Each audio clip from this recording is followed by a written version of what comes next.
예, 오늘 본문의 말씀에 의하여 14번째 시간을 갖도록 하겠습니다.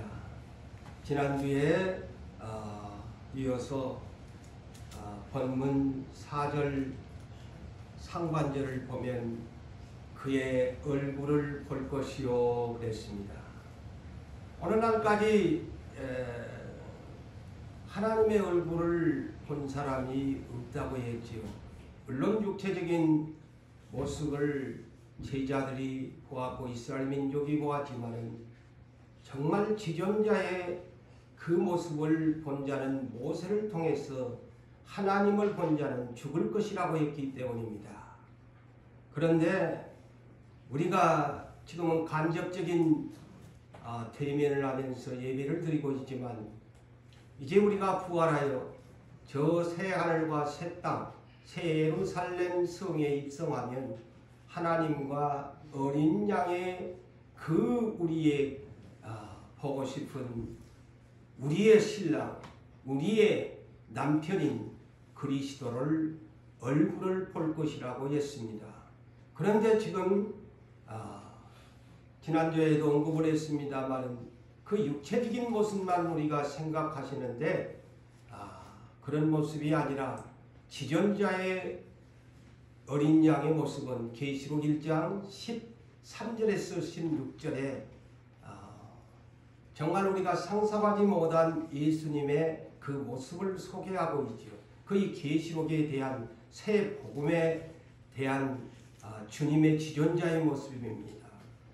그분은 머리털이 희기가 양털 같고 하늘에서 내리는 하얀 눈처럼 머리털이 흐렸고 눈은 불꽃과 같고 가슴에는 황금띠를 띠고 계시고 그의 음성은 많은 물소리가 떨어지는 폭포수와 같은 우렁찬 목소리가 될 뿐 아니라 또한 그의 입에서는 좌우에 날선 검들이 나오게 되어지고 그의 오른손에는 세상에 있는 모든 교회를 오른손에 쥐고 있고 그의 발은 풀무불에 연단된 롯새와 같은 발로 그 모습을 사도 요한이 반모섬에서 환상 중에 천사가 보여준 모습을 보았습니다. 사도 요한도 직접 지난날에 실제적인 육체로 오신 예수님의 얼굴과는 전혀 딴판인 천상에 계시는 주님의 얼굴을 보니 지난날과는 전혀 대조적이지 않아요. 그런 모습이다 이 말이죠. 그래서 여러분이 예수를 믿으신 분은 오늘날 말세 시대를 살아가는 분은 지나간 초림의 이런 모습의 예수님, 긴 머리에 어떤 그런 영감적으로 그려진 그런 모습이 아닙니다. 여러분이 천상에 가기를 사모하고 바라는 사람은 계시록 1장에 소개된 지존자의 모습을 상상하면서 예수를 믿어야 재림을 맞이할 수가 있습니다. 초림만을 생각하면 안 돼. 마지막 시대의 사람들은 초림 예수 그리스도만 상상하면 육체에 오신 십자가만을 생각합니다. 그러나 마지막 시대의 사람들은 언제나 초림의 구주 예수 그리스도를 믿으면서 속죄함을 받으면서 그 믿음으로 의롭다함을 받으면서 다시 오실 구름 타고 오실 예수 그리스도 새 하늘과 새 땅으로 옮겨주실 신령한 나도 신령한 몸 그 신령한 몸에 이끌려서 주님이 예비한 곳으로 가는 것을 상상하면서 실상으로 그리면서 믿어야 진짜 믿음의 생활을 우리가 영위할 수 있다는 사실을 아셔야 됩니다. 초림만을 생각하면 안 돼요. 다시 강조하지만 다시 오실 예수 그리스도의 그 모습을 상상하면서 예수를 믿으셔야 돼요. 그래야 때로는 존중하기 싫어도 예수님에 대한 존중이 오고 함부로 대했던 예수님에 대한 초림의 모습을 생각하니 그까짓 것 지존자의 얼굴 모습을 여러분이 상상한다면 감히 어떻게 주님을 함부로 대할 수 있겠습니까? 거짓말하면서 믿을 수 있겠습니까? 경외함이 저절로 나오죠. 야, 이런 분을 만날 것인데 발에 끌리는 옷을 입으면서 가슴에는 금띠를 띠고 머리털은 희기가 양털과 같은 그분을 만날 터인데 내가 저 초림의 저런 육체적인 모습만 예수를 믿으니까 저는 오늘날 씨 뿌리는 복음이 전부 그런 복음이잖아요. 맞아요 안 맞아요? 제가 만든 말이 아니잖아요. 씨 뿌리는 복음은 하나같이 육체되기로 오신 예수님만 소개합니다.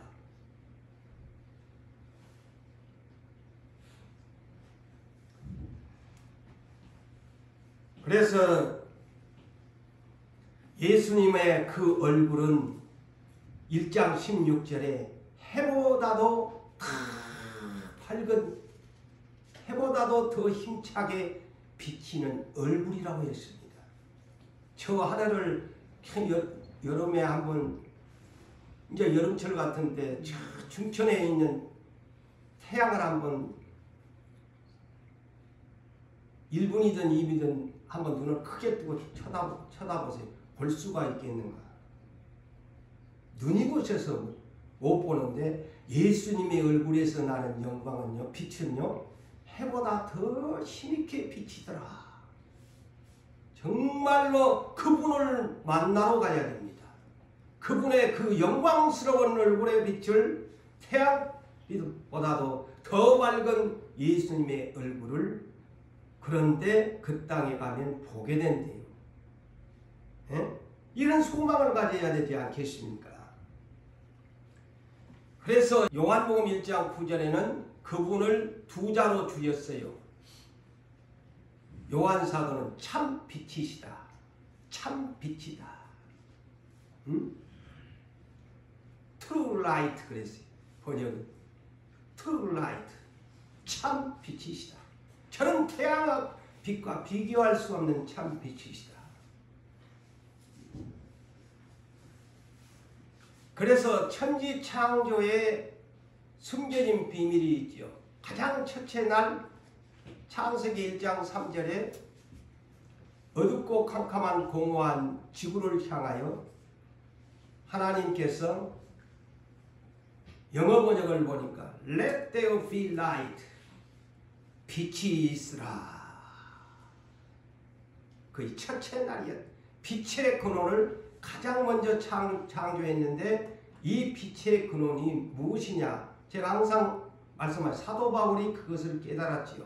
그래서 고린도후서 4장 6절에 그 말씀을 사도 바울이 인용하지요.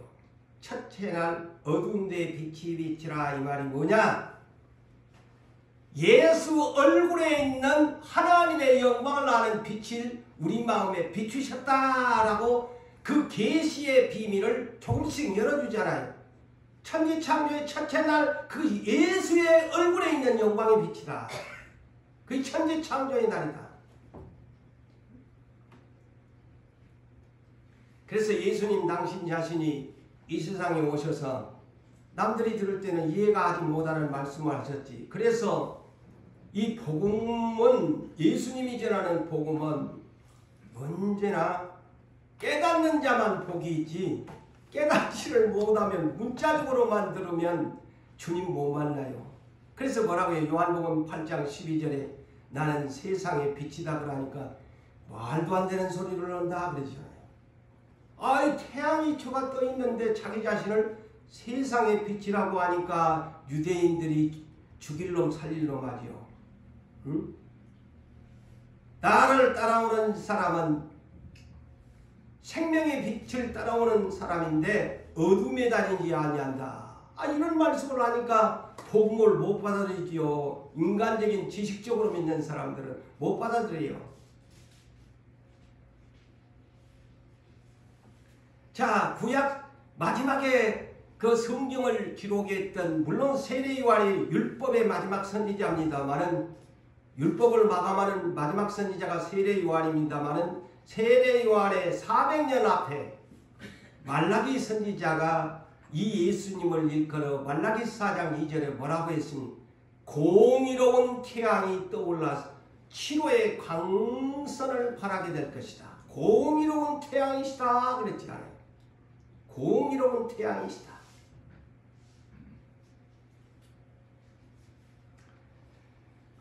그런데 계시록 21장 23절에 보니까, 그래서 요한계시록은 제가 붙인 말입니다만 또 성령님과의 교통 가운데서 얻어지는 그런 영감적인 말씀입니다만 이 계시록은 새 복음이다. 새로운 복음이다. 이따 제가 설명을 왜 새 복음인가를 제가 마지막 결론 부분에서 설명을 할게요. 이 새 예루살렘 성 새 하늘과 새 땅에는 해와 달이나 이런 게 비침이 있을 데가 없다.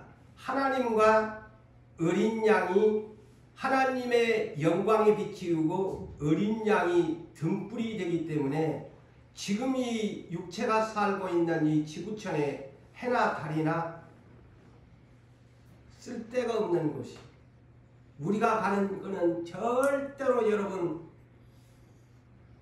누가 그곳에 해가 있대요 달이 있대요 별들이 있대요 물어보면 긴가민가 해가지고 답을 못한다면 안 되겠지요. 이제 여러분들은 계시록을 듣지만 절대 우리가 앞으로 부활해서 가는 데는 해와 달과 별 제1의 천지창조 때 만들어진 것 하나도 없습니다. 네, 하나도 없습니다. 바다도 없다고 했잖아요. 그런데 이곳에 가서 우리가 주님의 얼굴 참빛이신 태양보다도 더 밝으신 그분의 얼굴의 빛을 보면서 우리가 살게 된대요. 그것이 새하늘, 새 땅, 새 예루살렘 거룩한 도시에서 산다. 계시록 21장 25절에 보니까 이번에는 낮에 성문을 12문이 있는데 도문이 닫히지 아니하는 것이다. 오늘날 우리는 이 땅에 살면 밤이 되면 철저하게 문을 잠그잖아요. 도둑 넘어올까 싶었어. 또 무슨 일 날까 싶었어. 겁이 났어. 그런데 새 하늘과 새 땅에는 성문을 닫지 아니하는 것이에요. 문이 항상 영원토록 닫히지 아니하는 것이야. 닫힐 필요가 없어요. 왜? 그곳에는 밤이 없는 것이다. 밤이 없는 것이다. 낮만이 있는 것이다. 밤이 없는 나라, 낮의 나라. 그래서 데살로니가전서 5장 1절로 보니까 우리를 뭐라고 사도 바울은 소개했냐면 우리는 빛의 아들, 낮의 아들이다. 어둠에 속한 자식들이 아니다. 그래서 이제 이기고 부활한 사람들은 빛의 아들, 낮의 아들이니까 어디 가서 사느냐? 낮의 나라에 가서 산다. 낱말이 있는 새 하늘과 새 땅에 가서 산다. 그런데 오늘날 이 지구촌에는 창세기 1장 14절에서 16절을 이미 제가 소개했습니다마는 넷째 날에 하나님께서 창조할 때에 해와 달과 별들을 창조하면서 해와 달, 별들을 창조할 때 낮을 주관하고 밤을 주관하게 했다. 이것들로 통해서. 응? 그래서 이 태양이 지고 또 아침에 떠오르고 저녁이 되면 달이 보이는 것은 별들이 보이는 것은 무엇을 말하느냐? 첫 번째 하나님 인생에 주어진 하나의 영어 번역은 사인, 징조다. 그게 뭐냐? 아침이 가고 또 하루가 시작된다는 것을 낮과 밤을 구분했다고 말씀합니다. 그런데 새하늘과 새 땅에 가면 그거의 필요가 없어. 사계절이 필요 없으니까 낮과 밤이 없고 낱말이 있으니까 영원한 시간이에요. 그곳에 가면 오늘날 우리처럼 밤이 되면 잠을 자야 되고 아침에는 일어나서 밥 먹고 용변 볼 거는 보고 또 옷 갈아입고 막 어디로 가서 그냥 수고하고 그냥 하다 보면 낮 또 밤이 되면 피곤해가고 잠자고 아침이면 이런 그런 장소가 아니다는 것입니다. 그런 개념이에요. 왜 낮과 밤을 만들어 놨냐? 밤에는 쉬고 낮에는 열심히 일해라. 그래서 수고하고 땀을 흘려야 먹는 것이 이 땅이야. 그런데 그 땅은 그런 장소가 아니에요. 그래서 하나님의 나라는 먹고 마시는 나라가 아니다. 로마서 14장 17절을 외워놓으세요. 오직 의로움과 평강과 희락만이 있는 것이다. 물론 생명나무의 열매를 먹지요. 생명수의 샘물도 먹지요. 그런데 이곳에 사는 개념과 그곳에 사는 개념은 전혀 다른 것입니다. 그거는 신령한 놈들이 사는 것이다. 부활한 놈들이 사는 것이기 때문에 세상에 더럽고 추하고 냄새나고 먹고 나면 똥 싸면은 세상 말로 막 더러운 막 냄새나는 그런 장소가 아니에요.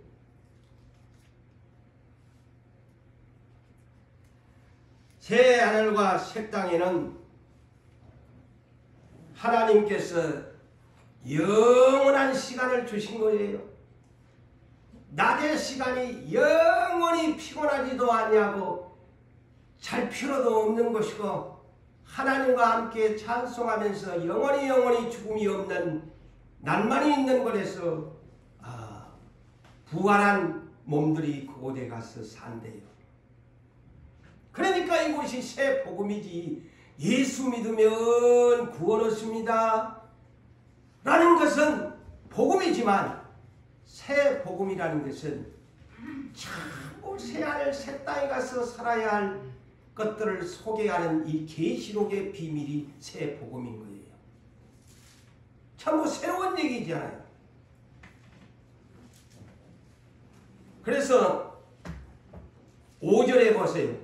여기는 다시 밤이 없겠고 그러잖아요. 5절에 다시 밤이 없다. 등불과 햇빛이 다시 강조하잖아요. 등불과 햇빛이 쓸데없으니 이제는 주 하나님이 그들에게 빛이심이라. 하나님의 영광이 비치고 예수 얼굴에 있는 그 영광에 힘있게 비치는 빛으로 우리가 살아갑니다. 그러면서 5절 마지막에 그들이 누구예요? 이긴 자들, 이긴 자. 믿음으로 끝까지 이긴 자들이 세세토록 왕노를 한다. 세세토록.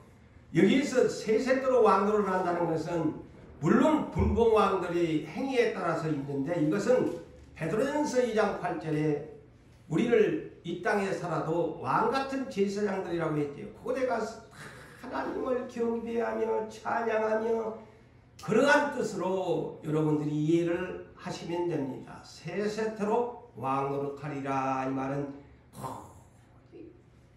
부활한 사람들이 하나님 앞에 경배하며 찬양하며 하나님을 섬긴다는 뜻으로 여러분들이 그렇게 해석을 하시면 오해가 없으리라고 생각합니다.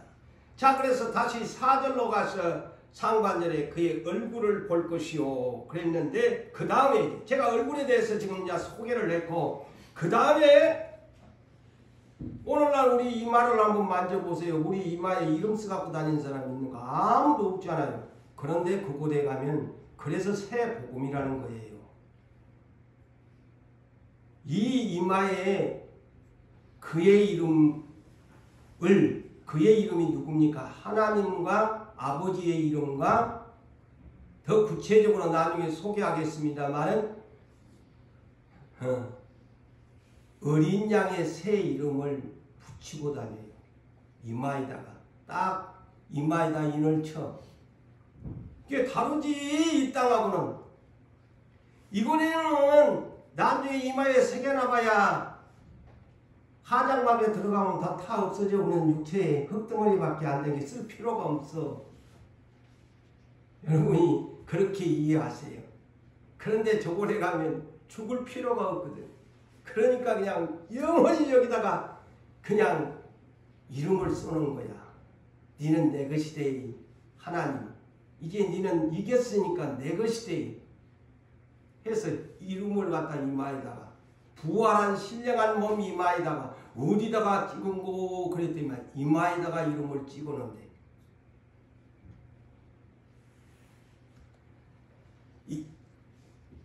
자, 그래서 계시록의 3장 5절에도 그랬잖아요. 7교회 중에 지상에 있는 교회 중에 하나의 메시지가 뭐냐. 계시록 3장 5절에 세 가지를 이렇게 소개하는데, 이기는 사람에게는 하나님 나라의 새 하늘에 가서 입을 흰옷을 입혀준다. 흰옷 입고 살게 된다. 저 천상에는 백인민족들만 살아. 그 다음에 어린 양의 생명책에 계시록 21장 27절에 어린 양의 생명책에 다시 기록합니다. 이긴 자.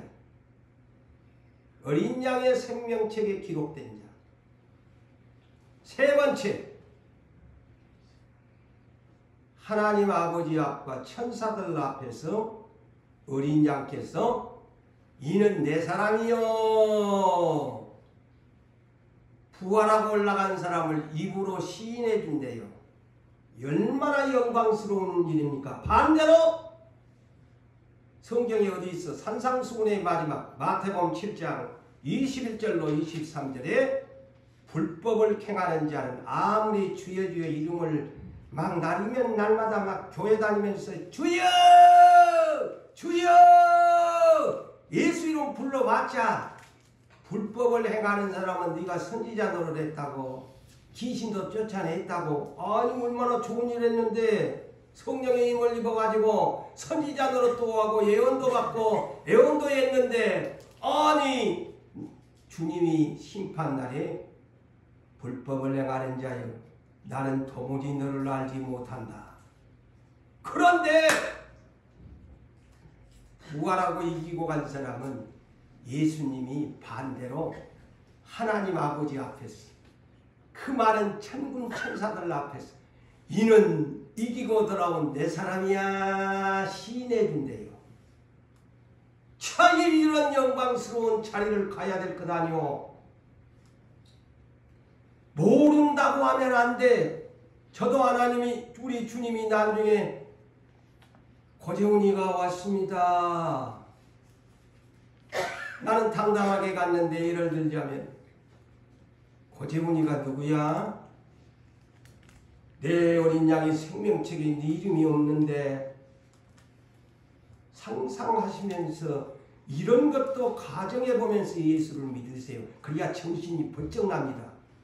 그냥 맹탕으로 믿으니까 그냥 나는 한번 선택받았으니까 사울왕 한번 보세요.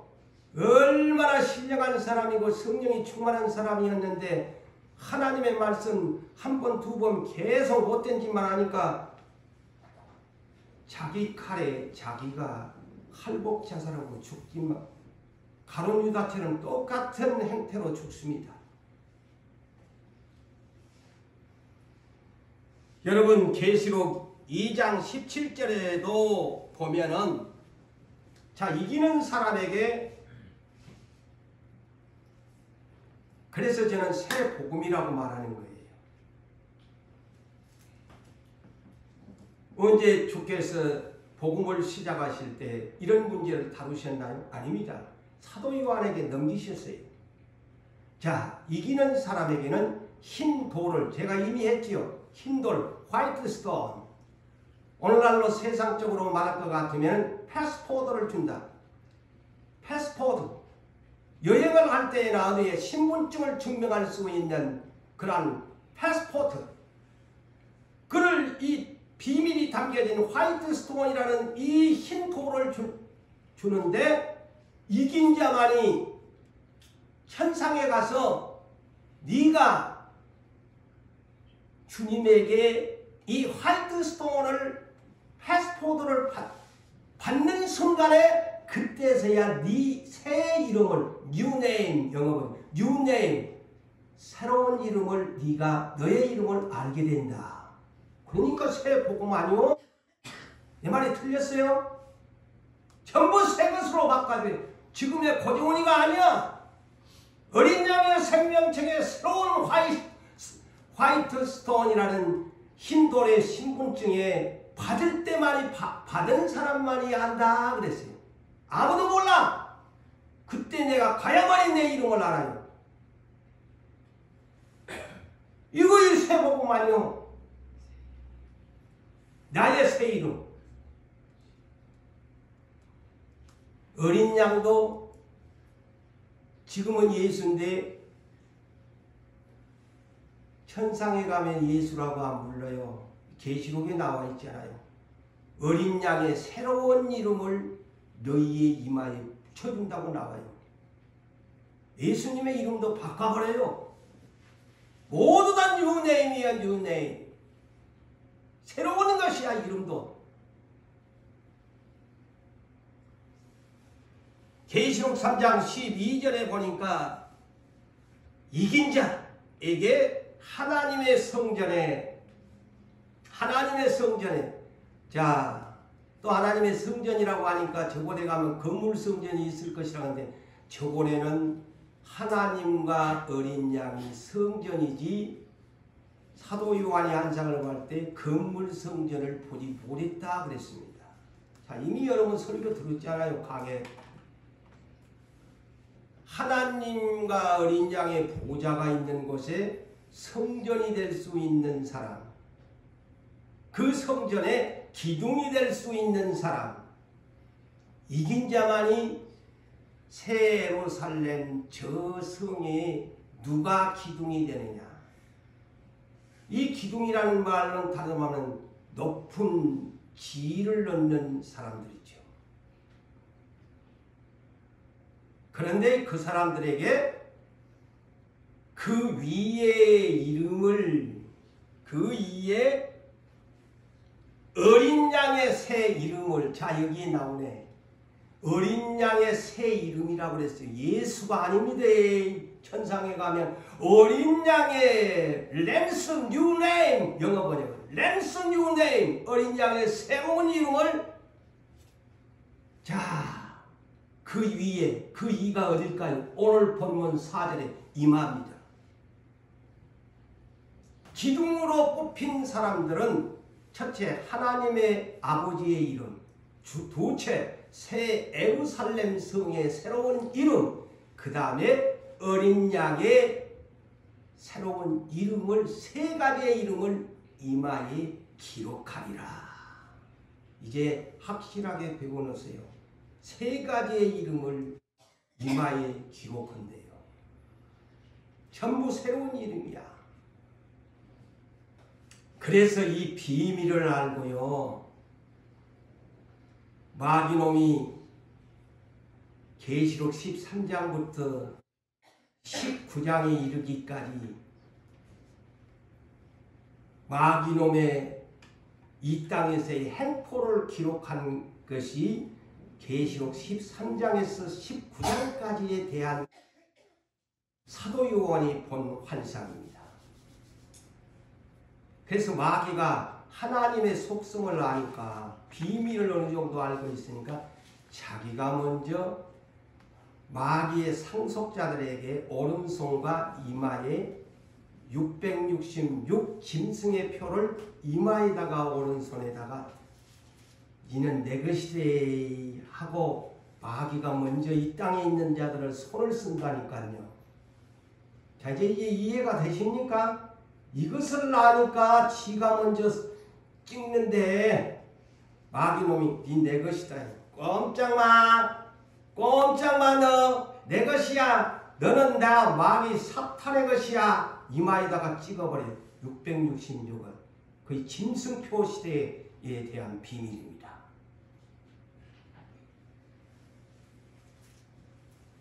그런데 우리가 예수 믿음을 지키면 염려할 필요가 없어요. 이는 계시록 7장 1절로 3절을 보니까, 자, 마귀놈이 이런 것을 아니까 될 수 있는 지상의 모든 사람들 다 도장 찍으려고 하는 거야. 그런데 하나님이 당신만을 사랑해, 하나님만을 사랑하는 사람들을 그냥 두겠어요. 계시록 7장 1절로 3절에 보니까 내 천사들을 이마에다가 도장을 찍기 전에 내 천사들을 보냅니다. 앞으로 그런 화를 당하는 재앙을 당하는 날이 때가 옵니다. 계시록 7장부터 보니까 지금요 기상도 요새도 잘 안 맞는다고 여기에서 시작됩니다. 내 천사들이 하나님의 어떤 명을 받고 오느냐? 땅에 있는 바람을 붙잡아 버리는 재앙입니다. 겨울이면 바람 부니까 싫지요. 근데 바람이 불어야 돼. 바다도 바람이 안 불면 죽어요. 순환이 안 됩니다. 강물도 순환이 안 됩니다. 여러분 바람을 부는 이유가 왜 여름에 태풍이 싫어지만 태풍이 있어야 한 줄 아세요? 우리는 괴롭지만 이 지구를 순환시킵니다. 태풍이. 그런데 이것이 하나님의 창조의 비밀이 담겨진 것인데 앞으로 마지막 때가 되어지면요. 내 천사를 보내가지고 땅에 있는 바람을 붙잡아 버리면 기후를 측정할 수가 없습니다. 기상 모든 것 아무리 인간이 발달된 과학을 측정을 해도 바람을 천사가 잡아버리면 기상 예측 불허입니다. 예측 불허입니다. 지난날 성령께서 우리 교회에 하신 말씀을 잊지 마시고 다 이에 대한 계시록에 대한 근거입니다. 그런데 이 네 천사를 보내려고 하니까 땅에 바람을 붙잡으려고 하니까 잠깐 하는 천사가 등장합니다. 그래서 염려하지 말라는 거예요. 하나님의 도장을 진 사람이 있어. 천사가 하나님의 도장을 진 천사가 내 천사를 잠깐 멈추라는 거야. 바람 붙잡기 전에. 뭐라고 하느냐? 도장을 하나님의 도장을 가진 천사가 잠깐 하면서 하나님의 종들의 이마에 도장을 찍을 때까지는 땅이나 바다나 나무들을 해하지 말라 합니다. 도장을 찍을 때까지. 천사들을 보내었어요. 천사들이 도장 찍으러 온다니까. 천사들은 우리 눈에 안 보인대요. 하나님만이 아는 영의 세계라서 도장 찍고 갑니다. 그 시대가 온다니까. 마귀가 짐승표 찍기 전에 666표 사람 데려다가 압박하면서 먹는 것 같고 도장 찍기 전에 천사가 와서 도장을 찍고 간다니까. 잠잘 때 와서 찍고 갔는지 걸어가다 찍고 가는지 하나님이 아마 성령의 어떤 역사로 그것을 알게 만들어 주실는지 그거는 제가 확실하게 말할 수는 없지만 때가 되면 어떤 그런 것을 하나님이 모든 사람들에게 알려준 천사가 도장 찍으러 온다니까. 이 비밀이 있잖아요. 도장 찍으러 올 때까지 해야지 말라고 하잖아요. 도장 안 받으면 못 가냐? 부활 못해. 도장 못 받은 사람. 자, 이 계시록 7장이 본격적으로 등장하는 것이 뭐냐? 계시록 8장입니다. 구체적으로 기록되어 있어요.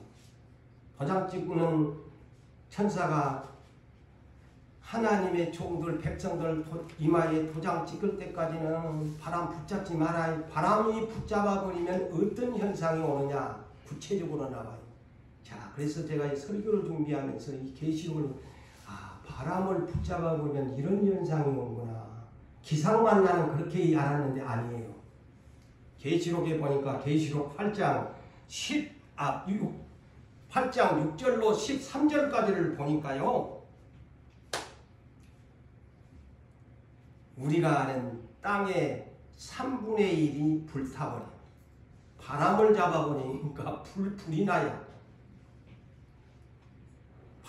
강도 3분의 1이 죽어. 바다의 3분의 1이 어획량이 줄면서 죽어버려요. 그러니까 배들도 3분의 1이 업을 할 수 없는 배들까지 다 깨져버린다. 3분의 1이. 바다에서 먹고 사는 사람 세상 말로 오면 직장 다 잃은 거예요. 이제 마지막 때가 되면. 바람을 붙잡아버리면 이런 현상이 온대요. 바다가 죽어버려. 산이 불타버려. 그리고 하늘에 태양도 재구시를 못한대. 야, 겁나는 세상이구나.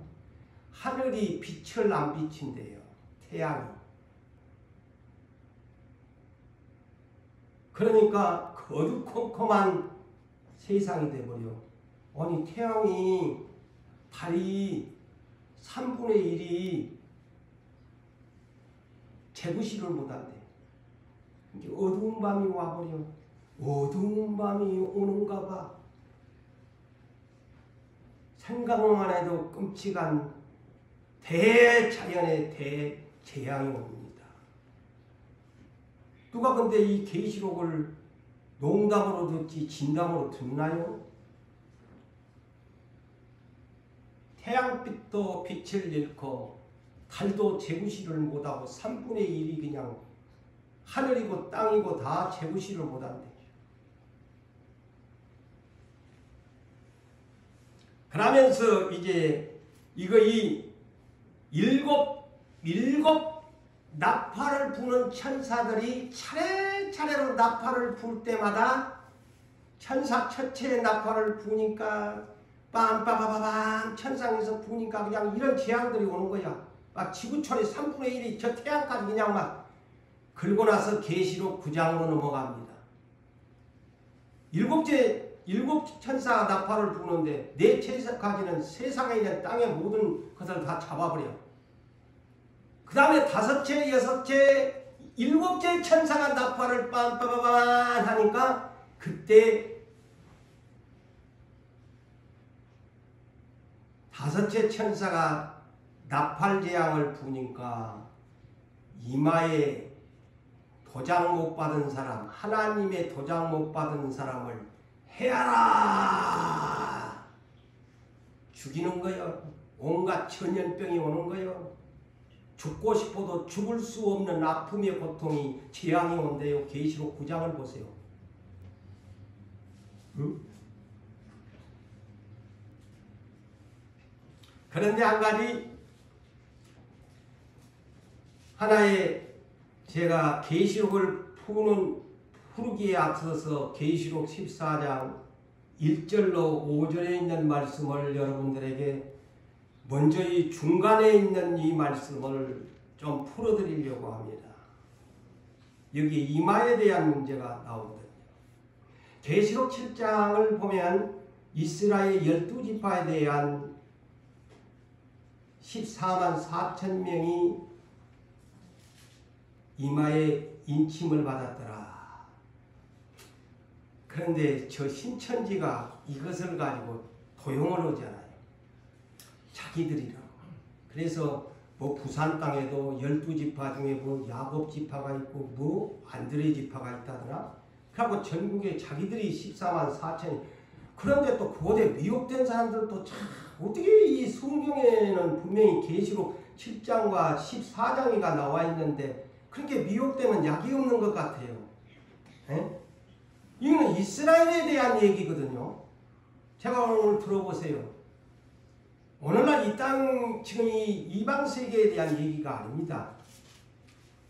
계시록 14장 1절로 5절에 보면 어린 양 앞에 서 있는 이스라엘 지파의 계시록 7장의 14만 12지파에 대한 사람들이 어린 양 예수 앞에 천상에 서 있는데 거의 사도 요한이 환상으로 본 거요. 그런데 14만 4천 명이 이마에 인침 받은 사람들이 이마에다가 하나님과 어린 양과 새 예루살렘의 성의 이름을 입맞은 자들이 14만 4천 명이 있어요. 그런데 이 사람들은 어떤 사람이냐? 천상에서, 그러니까 얼마나 신천지에 이 미혹된 사람들 보면 도무지 이 성경을 어떻게 미혹이란 것이 약이 없구나. 천상에서예요. 찬양대들이에요. 그런데 자기들이라고 했잖아요, 지금. 응? 이 나중에 부활돼가지고 천상에서의 찬양하는 대원들이 숫자입니다. 그런데 이 사람들은 한마디로 이스라엘 그 많은 사람들이 있었는데 그 역대적으로 그 세월을 따라 수천 년간 이스라엘을 하나님이 선택해 가지고 왔는데 이 사람들만 구원하겠어요? 아니잖아요. 이 사람들은 한마디로 말하면 우리나라 단어로 같으면 극상품, 최상급의 사람들입니다. 오늘날 지상에서도 찬양대에 앉은 것 조건이 있지 않아. 아무라도 노래 잘한다고, 물론은 모르겠어요. 교회마다 어떤 건. 그래도 신앙의 기본이 되어 있고, 이왕이면 재능도 있고, 이런 사람들이 찬양대에 수인해야지. 주일도 막 들쭉날쭉한 사람을 찬양대에 앉혀갖고 앉아. 여기에도 천상의 찬양대의 조건이 있어요. 최상급의 사람들이에요. 그런데 이 사람들은 다시 여러분들 하지만 14만 4천은 지상에서의 사람이 아닌 신천지가 말하는 부활의 첫 열매들이에요. 예수님은 하나의 우리의 대표적인 모델이지만 이 사람들이 부활의 첫 열매들이 이스라엘의 부활의 첫 열매들이에요. 그래서 세례 요한도 알곡과 쭉정이 얘기를 한 거 아닙니까? 알곡은 곡간에 쭉정이는 불사른다. 이사야 5장 2절에 보면 하나님이 이스라엘을 뭐라고 표현합니까? 극상품 포도나무다 그랬어요.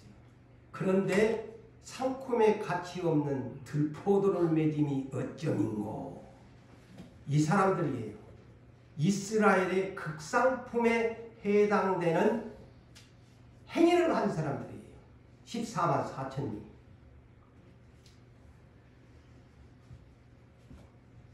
이마에다가 어린 양의 이름을 쓸 이 14만 4천 명. 이 사람들은요, 이 14장에서 보니까 속량받은 구속받은 14만 4천 명인데 천상에서 노래를 부를 사람이에요. 새 노래를 부를 사람이라고 그랬어요. 그래서 분명히 그러잖아요. 이 새 노래를 부를 14만 4천 명이 어디에서 부른다고 합니까? 하나님과 어린 양과 24장로와 천사 날개 달린 6개 날개 달린 내 생물 앞에서 14만 4천 명이 새 노래를 부른다면 무슨 신천지가 친구들이라고 그래. 성경을 어떻게도 이렇게 못 보는가 몰라. 근데 저렇게 많이 모이니까 나는 그냥 우리는 이렇게 예를 써도 안 되는데 거짓말 하는데도 저렇게 잘 모이는데, 근데 아무도 이거는 노래를 못 불러. 아무도. 허락된 14만 4천 명만 이 노래를 각자가 배우게 해서 노래를 부르게 한대. 그러니 하나님 나라의 새로운 찬양대야. 그런데 조건이 있어. 이 사람들이 이스라엘의 12지파의 조건이 그냥 이스라엘을 선택했으니까 아닙니다. 이 나오지 않아요. 14장 1절로 5절에 보면 가장 먼저 조건이 뭐냐? 여자들과 더불어 몸을 더럽히지 아니한 자라. 조건입니다. 그런데 저런 신천지 같은 저런 이단자들이 그 말이 됩니까? 여자들이니까 이게 문자적으로 또 오해하지 마세요. 뭐 여자들과 몸을 더럽히지 아니한 자다. 문자적으로 아니 뭐 결혼하지 아니한 총각들만 가는 건가? 그렇게도 또 오해할 수 있어. 여자들과도 몸을 더럽히지 않. 이거는 두 가지로 해석하셔야 됩니다. 첫째는 아무리 결혼을 했지만 이스라엘 민족이라고 할지라도 이스라엘 민족 중에서 이를 뽑아요. 하나님은 12지파의 이름을 기초속으로 삼잖아요. 가장 처음에 하는 것을 가장 중요하게 여기요 하나님은. 그 다음에 12지파의 진주문 지파 이름을 쓴다 그랬지 않아요? 이후에 새로운 천상의 찬양대 이스라엘 민족 중에서 해당됩니다. 여자들로 더불어 첫째, 아무리 결혼을 했어도 성적인 불륜의 관계를 가지 아니하는 사람이고 육적으로, 두 번째는 영적으로 음행하지 아니하는 사람들, 간음하지 아니하는 사람들, 이거를 여자들로 묘사한 내용입니다. 그래서 육적으로와 영적으로 간음을 하지 아니하는 사람들, 계시록 17장과 19장에 이르기까지 앞으로 짐승의 시대의 큰 바벨론 도시를 계시록에서는 뭐라고 비밀을 숨겨놨느냐? 큰 음녀다. 큰 음녀다. 이렇게 묘사해놨어요. 이게 나중에 이제 저도 풀어지면 여러분들에게 할 거예요. 그 음녀들에게 미혹받지 않는 사람을 말하는 겁니다.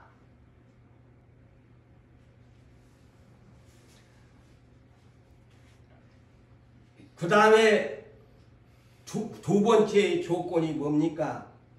어린 양이 어디로 가든지 따라다니는 사람.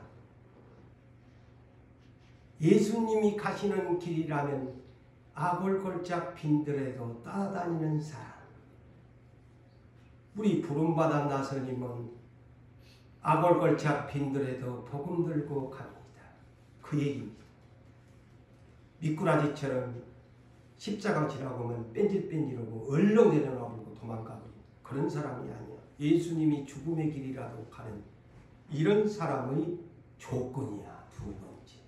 세 번째 조건은 하나님과 어린 양에게 이들에게 첫 열매다 그랬어요. 처음 익은 열매입니다. 이스라엘 처음 익은 열매야. 고린도전서 15장 20절에 예수님을 부활의 첫 열매인데 이스라엘이 가장 먼저 선택했죠. 맞아요? 안 맞아요? 수천 년간 율법을 주면서 이 민족을 하나님이 온 세상에 복음을 전하려고 먼저 율법을 주어가지고 이 민족을 아브라함으로부터 시작해서 모세의 광야교회를 시작해서 이스라엘의 12지파가 시작되면서 예수님이 그 12지파의 마지막 유다지파의 아브라함의 42대 손으로 오는 그곳까지가 초림의 추수입니다. 이 비밀을 아셔야 됩니다. 그래서 예수님이 제자들에게 파송할 때 추수해라. 추수해라. 세례 요한도 알곡과 쭉정이로 그 율법의 추수입니다. 이거는 하나님이 가르쳐 주신 비밀입니다. 율법의 추수예요. 그래서 예수님이 그 길로 십자가에 못 박여버리잖아요. 율법적으로. 어린 양이 되시고. 그래서 부활에도 순서가 있어요. 아무나 니나 지나게나 그냥 올라가는 거 아니요. 고린도전서 15장 23절 이하에 부활에도 순서가 있다. 먼저는 예수, 현재는 예수 한 분밖에 안 계신다. 뭐 엘리야가 병거 타고 올라갔다고? 그 양반들 지금 그런데 진짜 신령한 몸으로 있는 거 아닙니다. 예수님 외에는 부활이 해온 사람이 없어요. 그냥 나보내가 있지. 예수님이 와야만이 부활이 돼요. 그래서 먼저는 천년의 그리스도요. 다음에는 그가 강림하실 때에 예수 그리스도에게 어린 양에게 속한 자요. 속한 자요. 대사로니가전서 4장 13절에서 17절에도 보면 자 예수님이 오시게 되는데 예수님의 호령과 천사장의 소리와 하나님의 납발로 친히 하늘로부터 강림하게 되는데 부활에도 순서가 있어. 먼저 죽은 자들이 먼저 일어나. 에? 먼저 죽은 자들이 먼저 일어납니다. 그때까지 살아남아 있는 자는 그 후에 공중으로 들림 휴거가 된다 그랬습니다. 성경은 그렇게 말을 합니다. 그래서 제가 이런 걸 보고 우리나라 속담에 참을도 위아래가 있다고 하는 것처럼, 야, 부활에도 위아래가 있네. 내가 그것을 안 겁니다. 부활에도 위아래가 있네. 가장 먼저 선택한 이스라엘이 우선권이야. 그래서 처음 익은 열매야. 자, 하나님은 얼마나 첫 것을 좋아하시는지를, 하나님의 속성을 아셔야 돼. 그래서 이스라엘을 선택해놓고 온갖 고생 다 시켜놓고 성경 좀 해가면서 때로는 두드러 패고 때로는 막 나라를 이렇게 만들고 온갖 것을 갖고 예수를 보내지 않아요. 얼마나 사랑했습니다. 그렇게 이게 새 하늘과 새 땅에 가서 찬양대를 만들어야 했는데, 이스라엘 민족을 통해서 가장 금 잡을 데가 없는 사람들만 뽑아가지고 천상의 14만 4천 명, 이스라엘의 12지파 중에 공평하게 12,000명씩 한 지파에 차출을 시켜가지고, 와, 14만 4천 명이 찬양대라. 기가 막히네. 그냥 막 찬양을 부르면 그냥 들썩들썩 하겠네.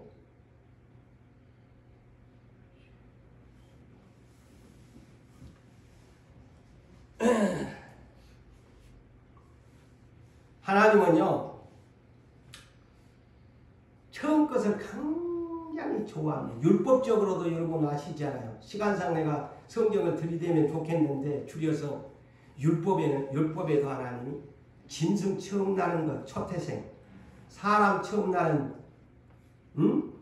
장자가 됐든 장녀가 됐든 그건 내 것이래. 나한테 드려라. 율법적으로 그래요. 자, 잠언서 3장 9절과 10절을 볼까요? 자, 우리의 재산, 너의 재산, 부동산이든 무엇이든 돈이든 금덩어리든, 그 다음에 네가 소산물, 농사를 지었나?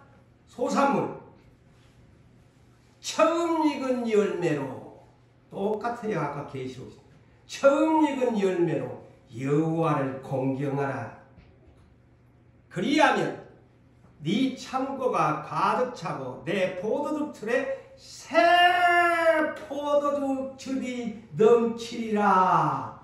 새 것을 줄 때에 이 구약의 잠언서에도 지혜를 말하는데, 새 포도주 네 마시고 싶니?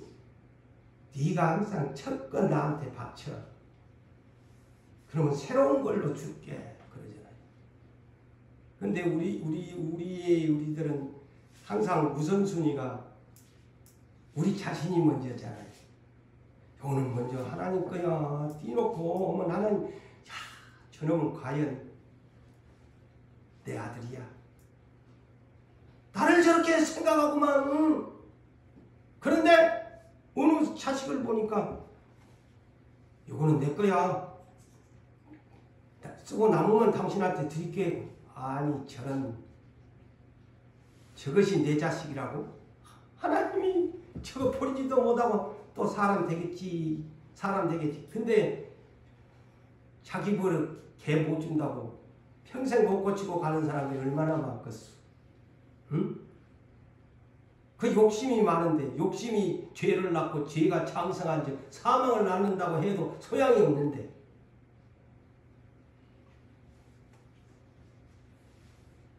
자, 이 14만 4천 명의 이 흠잡을 데 없는 것 보니까 이 조건이 있잖아요. 네 번째는 입으로 거짓말하지 않은 사람들. 찬양대 된 자격이 이스라엘의 네 번째, 입으로 거짓말. 하나님은 거짓말을 제일 싫어해요. 사실은 거짓말을 제일 싫어해요. 왜 그런 줄 아세요? 요한복음 8장 44절에 예수님이 마귀를 뭐라고 하면 거짓의 아비, 거짓말쟁이, 두 단어를 사용합니다.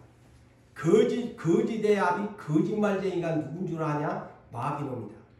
그러니까 거짓말하는 사람은 하나님이 싫어한 거야.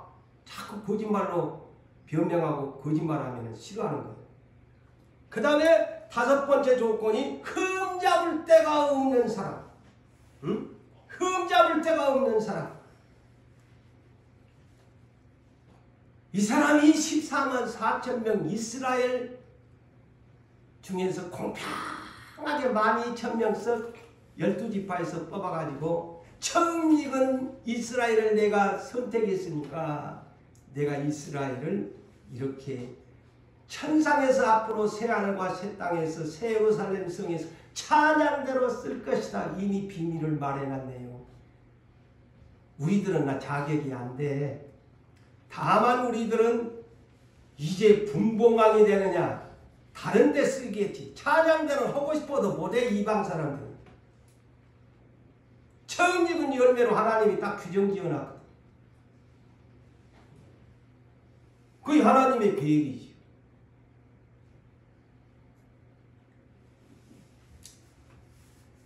자, 또 이러다 보니까 시간은 가버리고 또 더 이상 진도는 못 나갔는데 참 하나님이 이렇게 자꾸 이렇게 한 절 한 절에 풀어주시니까 진도가 빨리 못 나갑니다만 진도 빨리 나간 것이 좋은 것이 아니에요. 하나를 알아도 구체적으로 알고 배워야 계시록을 우리가 마스터를 해가지고 앞으로 전해야 안 되겠습니까?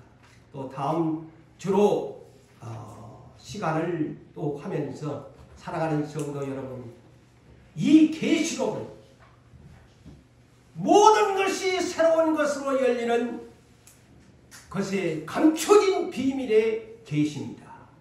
그것을 이제 시대에 딱 한 가지만 하죠. 요한 계시록 10장 10절에서 11절에 보면 사도 요한에게 이 작은 두루마리 책을 네가 먹어버려라. 이 작은 두루마리 책이 뭐예요? 요한 계시록이야. 네가 이것을 먹게 되면 엄청 깨달으니까 단다. 엄청 달고 오묘하다. 근데 네가 전해야 하니까 나중에는 네 배가 쓰디 있을 거다. 왜? 너는